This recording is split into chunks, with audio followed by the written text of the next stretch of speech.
Se você investe em fundos de papel, nos últimos 6 meses, tu deve ter visto eles caindo bastante. Mas por que isso aconteceu? E o mais importante, será que tu deve se livrar de todos os fundos de papel da tua carteira, porque eles não servem mais para nada, ou essa é uma excelente oportunidade de compra?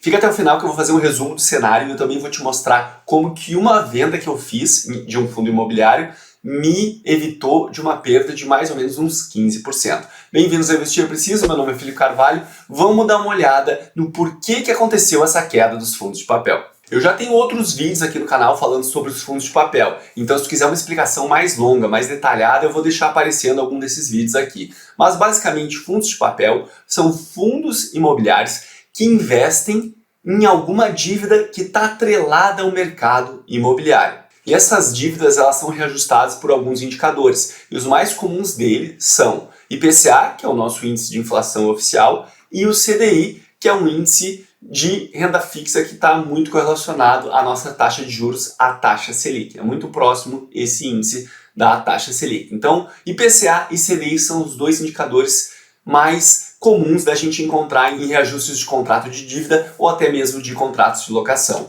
E olha o que aconteceu com o IPCA, vamos dar uma olhada aqui. Quando a gente olha para 2022 aqui, a gente vê que a inflação mensal, o IPCA, começou a dar sinais de queda, apesar de agora os meses mais recentes ter dado uma subida de novo. E quando a gente olha aqui no gráfico acumulado em 12 meses, a gente vê que a gente ainda está em um movimento de queda da inflação. Então, como muitos fundos imobiliários têm ativos, têm contratos reajustados pelo IPCA, quando o IPCA cai, muitos fundos imobiliários que têm ativos reajustados por esse índice, eles acabam sofrendo também. E isso impacta nos rendimentos, e como os fundos imobiliários têm muitos investidores, pessoas físicas que ficam muito ligados aos rendimentos, sempre que os rendimentos têm um pouco de queda, as pessoas não gostam e geralmente isso se reflete nas cotações também. Somando isso que aconteceu com o índice do IPCA, também tiveram alguns eventos que abalaram a confiança do mercado e isso fez com que o mercado ficasse mais volátil e mais receoso que acontecesse uma quebradeira generalizada e isso acaba fazendo com que muitas pessoas vendam suas cotas. O que aconteceu? Teve problemas de inadimplência, alguns bancos americanos chegaram a quebrar e também teve o problema das americanas. E além desses problemas que eu acabei de falar, dos bancos americanos e da inadimplência das americanas, também teve uma questão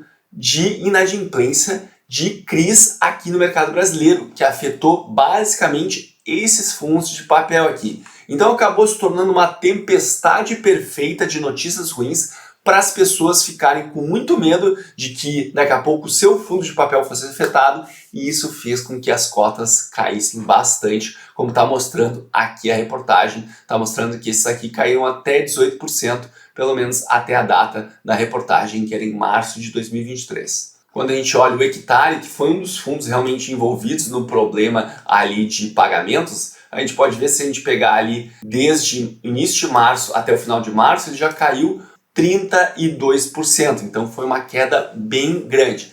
Se a gente olhar para outro fundo de papel também bem famoso e bastante querido pelos investidores, o IRDM11, e lembrando que eles não estavam com nenhum problema nos seus pagamentos, foram aqueles outros fundos de papel que realmente tiveram problemas de pagamentos, ele mesmo assim chegou a cair quase 9%. Então é muito comum isso acontecer no mercado de renda variável. Daqui a pouco tem uma notícia ruim, gera um certo pânico no mercado sobre um certo setor e muitas vezes empresas ou fundos imobiliários que não necessariamente estão diretamente sendo afetados pelo problema, eles acabam indo por tabela. Isso acontece bastante quando a gente vê a história do mercado de renda variável. E antes de eu seguir analisando o efeito no IRDM em mais um fundo de papel, eu gostaria de pedir para vocês, se vocês estão gostando do conteúdo, clica para se inscrever e compartilha esse vídeo com mais pessoas. Isso ajuda muito o canal a crescer e cada vez eu conseguir trazer mais conteúdo de qualidade aqui para vocês. Tá bom? Não custa nada, só clicar, um clique para se inscrever, um clique para compartilhar com uma pessoa e já tá mais que bom. Muito obrigado pela ajuda e vamos seguir falando agora sobre o que o IRDM falou no seu relatório gerencial. E olha que interessante. Olha aqui, ó, ele segue falando aqui, ó, o mercado segue com oportunidades pontuais, mas o evento de fraude contábil das americanas e seus desdobramentos no mercado de crédito elevaram o spread de crédito, ou seja, as pessoas estavam exigindo uma remuneração maior para emprestar o dinheiro.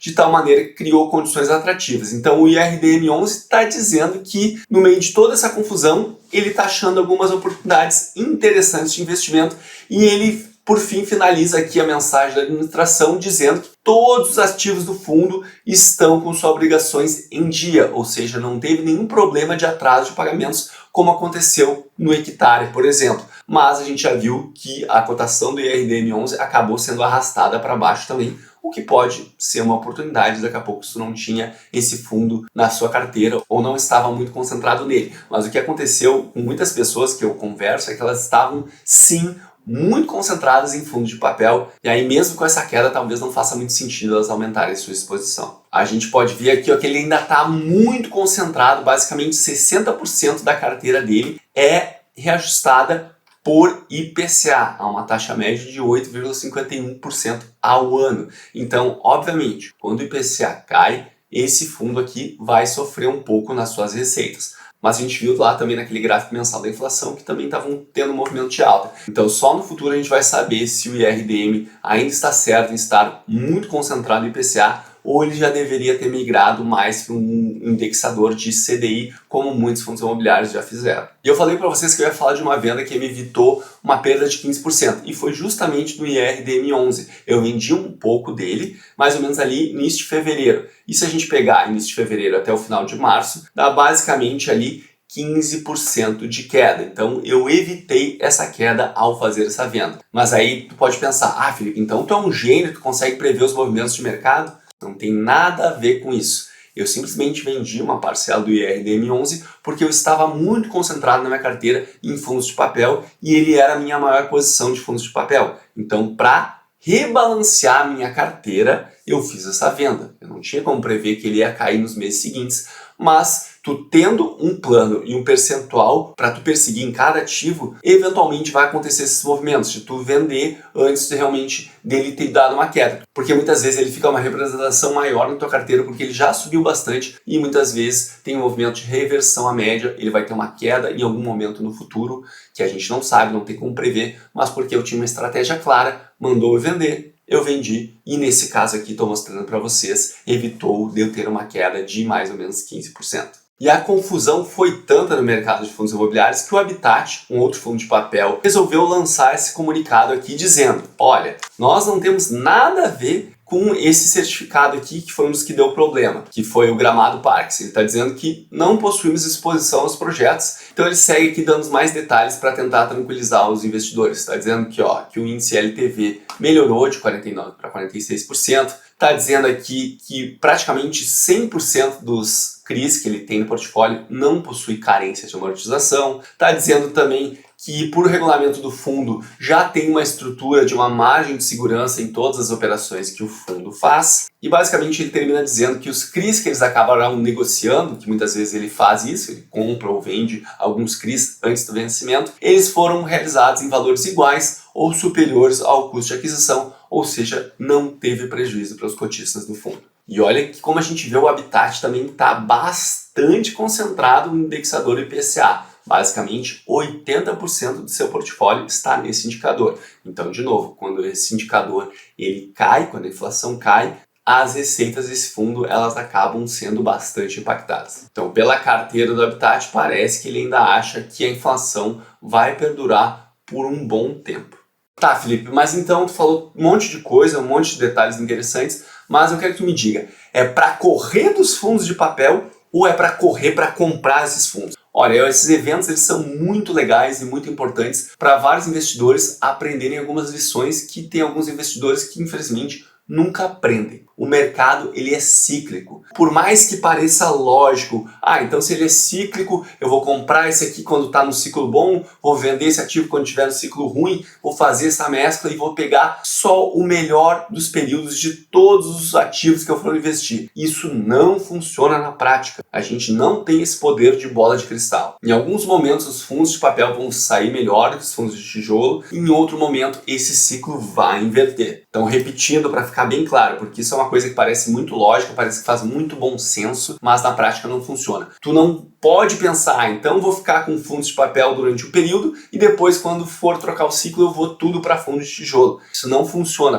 Parece uma boa ideia, mas na prática as pessoas não conseguem fazer essa troca no momento certo. Geralmente o que acontece é que elas fazem essa troca atrasado e aí compram caro e geralmente vendem barato. E não sou eu que estou falando isso, tem dezenas de estudos que mostram isso, e esse é um dos motivos também porque tem geralmente uma diferença entre o retorno de um índice, ou um retorno de uma carteira passiva, e um retorno dos investidores, ou o retorno de muitos fundos ativos que a maioria deles não consegue bater o índice que eles propõem a bater. Então tem o seu projeto de carteira. Eu pessoalmente decidi manter uma carteira de fundos imobiliários, mais ou menos 50% de fundos de papel, mais ou menos 50% de fundos de tijolo, e aí eu dou um intervalo de variação para deixar esses percentuais caminharem um pouco, mas o meu projeto é mais ou menos ter uma carteira meio a meio, fundos de papel e fundos de tijolo, e aí conforme as coisas vão acontecendo, o mercado vai se movimentando, eu vou fazendo os ajustes na minha carteira. E aí, gostaram do vídeo? Comenta abaixo. O que vocês fizeram com seus fundos de papel nesse período? Se vocês ainda estão muito receosos, vocês estão comprando, como que foi passar por esse momento de mercado na sua visão? É sempre legal a gente ver a visão de quem está realmente investindo com seu dinheiro em risco e trocar essas experiências não tem preço.